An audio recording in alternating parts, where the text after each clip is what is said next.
Welcome to Chaz's Lifestyle. Today we're making poached garlic butter lobster.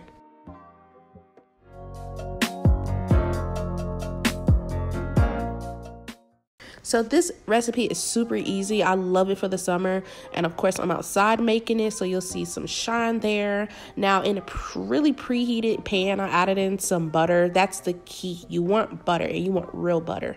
And I am using salted butter because I won't be adding as much salt to this dish.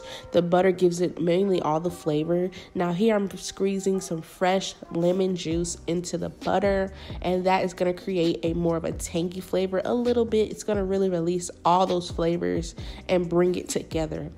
So I'm letting my butter melt. I have my pan on a medium heat, and then I'm dropping it down to a medium low for now. I'm adding in that minced garlic, and I'm gonna season it up a little bit with some salt. I will have everything listed down below. Black pepper and garlic powder, a little bit of onion powder, and I'm gonna give that a quick stir and just let those flavors come together. So we're just gonna let that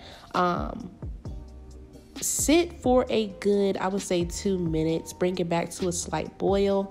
Add in your frozen lobster claws. Now, as you will see, I actually took off the piece of those legs, and I just want the actual claw. That's all I want.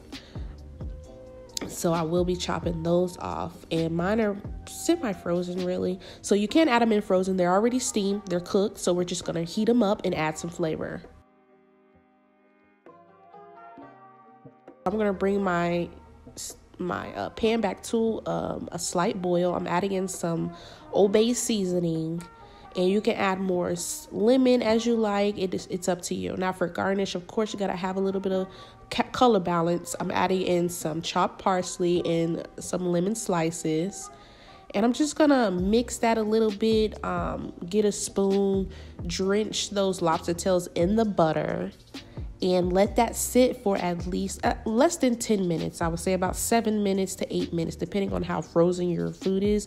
Just, pay attention to it. You don't want to have a chewy texture of any type of seafood. That's a no-no, boo. You don't want that. So I'm just going to turn them over, make sure they're evenly heated. And really, that's it, y'all. This is so easy. I love it. I will be making this like every week. And if you decide to make it, don't forget to tag me on Instagram story at Chaz's Cuisines. And like, comment, subscribe. Come be a part of the family.